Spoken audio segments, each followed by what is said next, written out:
Given the unique nature of the charges against Senator Menendez, taking bribes from a foreign country, he's the chair of the Foreign Relations Committee, what message does it send to other countries if he's allowed to stay in that role? So I leave it to the leadership of the Senate, and certainly leave that to the senator's office. Given that this is now the second time that he's faced really serious federal charges, would the president advise him to step down? Does he want to see him continue in this? We're going to be very, very clear about this. We're not going to get involved. It is a ongoing matter, and so we're going to leave it to the prosecutors to move forward with however they see fit, but we're not going to comment. First on Senator Menendez, did the White House know that an indictment was coming today, and does the president believe the senator should resign? So a couple of things. I'm going to be really careful here. This is a not comment because this is an active matter. We learned about this just like all of you, but again, this is an active matter, so I'm not going to comment. No comment on resignation? I'm just active matter, not going to comment. Okay. The UAW and so forth. Isn't it an acknowledgement that the offer to send Julie Su and Gene Sperling was a misstep because they have not gone, and you want to give this space? No, I don't think I wouldn't call it a misstep, because I said it was mutually agreed upon that they would stay back as they continue to have their conversation. And when I mean they, meaning the parties who are a part of this negotiation process, obviously the big three and UAW.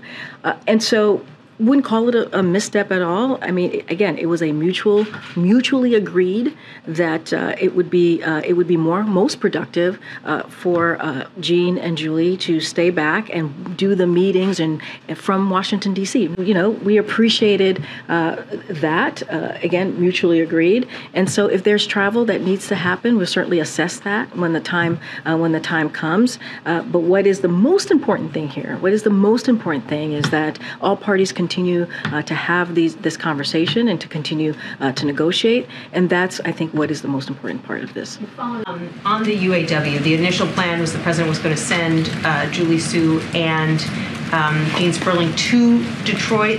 They stayed here. Why was that decision made for them to stay here? And now, given that the strike is expanding, are there plans to now go ahead and send them to Detroit, or are they going to continue to make those conversations from here?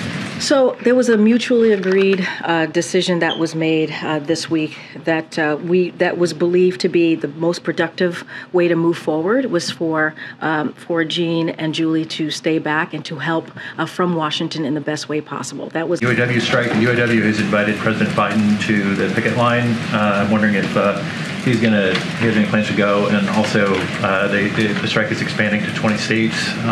Is the president going to feel more pressure to move both parties towards resolution? So, on your first question, I don't have any updates to the president's schedule at this time. Just don't have anything to share. But certainly, the president appreciates Sean Fain's inviting him, including him, certainly with all the family and friends of the UAW. And so, the president has been really clear about this. And so, we will do everything that we possibly can to help in any way that the parties would like us to. But again, they are at the negotiation table, and we believe that's incredibly important.